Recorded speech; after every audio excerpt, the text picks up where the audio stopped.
Hello and welcome to Passing the Torch, an online Bible study with your host and teacher, Bob Clark. That's me. And today is our next episode in a series of shorter lessons that we've been calling Bible Bytes that make you go, Today is part 11 of that series, out of however many, and we're going to be talking about Abraham and the Crucifixion. But what does Abraham have to do with the crucifixion? Abraham was 1,800 years before the crucifixion. Well, let's get into this, because Abraham, it directly affects the crucifixion, because Abraham, we're going to read about it, offered Isaac his son. So let's get into this story. Genesis chapter 22, starting at verse 1. Now it came to pass after these things, after whatever was in chapter 21, that God tested Abraham, and he said to him, Abraham, and he said to him, Here I am. And he, God, said, Take now your son, your only son Isaac, whom you love, and go to the land of Moriah, and offer him there as a burnt offering on one of the mountains of which I shall tell you. Now let's start thinking through this. Take now your son, your only son Isaac, whom you love. Isaac is the son whom Abraham his father loved. Right? Well, Jesus is the son that God the Father loves. Interesting. What about this land of Moriah, to a mountain there? Well, where is Mount Moriah? Mount Moriah is the Temple Mount in Jerusalem. Tradition says that Abraham offered Isaac on a stone that is there on the Temple Mount, that is underneath where the Dome of the Rock shrine is today. Now, the Muslims have come in there and they put up their shrine and everything. But tradition, Jewish tradition, says that that rock was where the Holy of Holies was for the temple, for Solomon's temple and for Herod's temple. Okay? But was that where Abraham actually offered Isaac? Well, that's not the high point of that hill. The high point of that hill is to the north of there, somewhat outside of where the old city of Jerusalem would be. I'm going to give you a possibility here, what I think is a probability. So what was north there, at this high point of that hill? It's a place that we would call Golgotha. That's where Jesus was crucified. Let me point one other piece of evidence. When they were in the wilderness, where were the Jewish people supposed to offer the sacrifices? It was outside the camp, not within the camp. They were supposed to offer the sacrifices outside the camp. Golgotha would be considered outside the camp of Jerusalem. I believe that that's where not only Jesus was crucified, but that Abraham offered his son Isaac on that same hill. Let's keep going.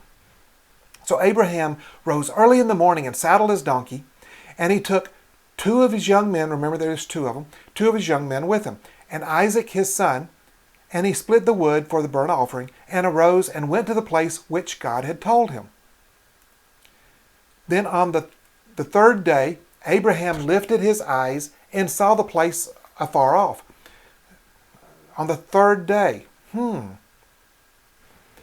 Abraham's eyes, think Jewishly here. In Abraham's eyes, how long had Isaac effectively been dead? Since God told him to go and take and offer him as sacrifice. For 3 days, in Abraham's eyes, his son had been effectively dead. Well, how long was Jesus dead? 3 days. And Abraham said to his young men, that's the two that went with him, Stay here with the donkey. The lad and I will go up yonder and worship, and we will come back to you. The two men, there was two men there. There was two men, they were most likely angels, but there were two men there at Jesus' resurrection, weren't there? There were also two men at his ascension. What did they say, those two men at the ascension? This same Jesus who was taken up from you into heaven will also come in like manner as you saw him go into heaven. That is, he will come back to you. Sort of what Abraham's saying here, right? Let's keep going. So because this just gets better. So Abraham took the wood of the burnt offering and laid it on Isaac his son. And he took the fire in his hand and a knife, and the two of them went together. He laid the wood of the burnt offering on his son Isaac. Interesting, because Jesus had the wood of the cross laid on him to carry it up the hill. Interesting. But Isaac spoke to Abraham his father and said, "My father." And he said, "Here I am, my son." Stop just a moment. Why would he say, "Here I am, my son"? That sounds like he's a long way away or hiding from him or something. He wasn't hiding from him. He was right there.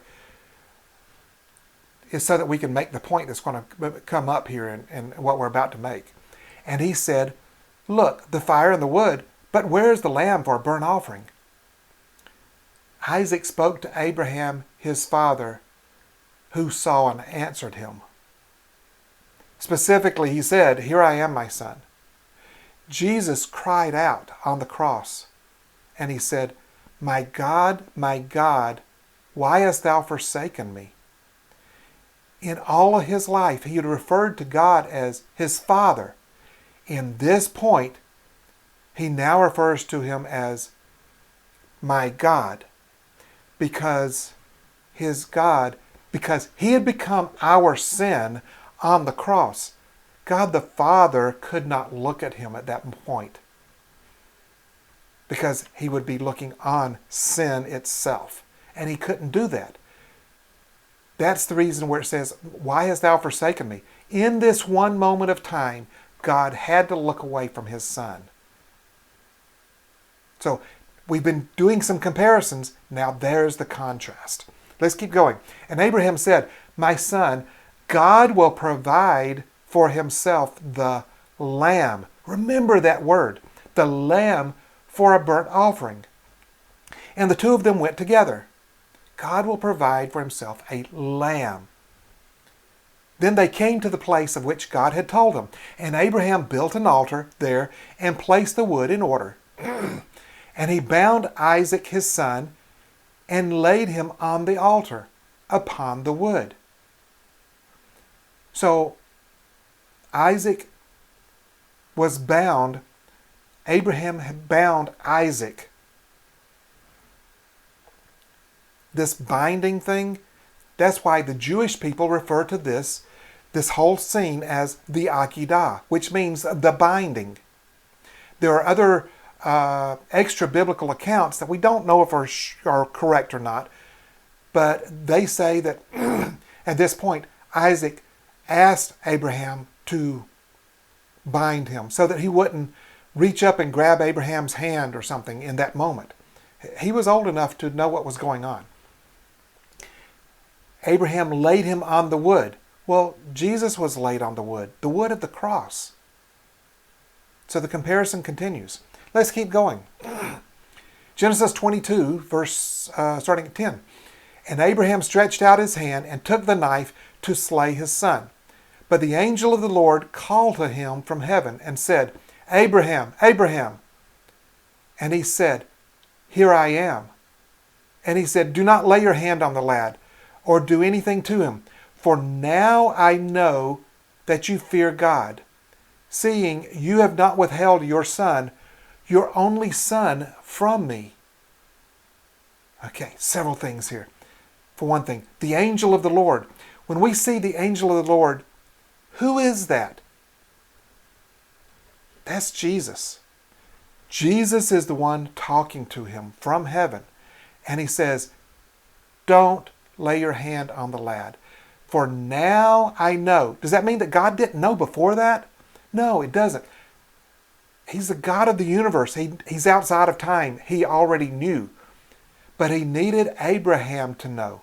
He needed the rest of the world to know that Abraham would not withhold his only son from God. Why? We're going to find out. Then Abraham lifted his eyes and looked, And there behind him was a ram caught in a thicket by its horns. So Abraham went and took the ram and offered it up for a burnt offering instead of his son. Now this is interesting. What did Abraham say God would provide? A lamb. What did God provide? A ram. That's what showed up. It was a ram. Was Abraham's prophecy wrong? No, not at all. Abraham wasn't prophesying about this ram. When he said that God would provide for himself a lamb, he was prophesying for 2,000 years later, or 1,800 years later, on the same hill outside Jerusalem, when the Lamb of God, Jesus, would be offered as a sacrifice.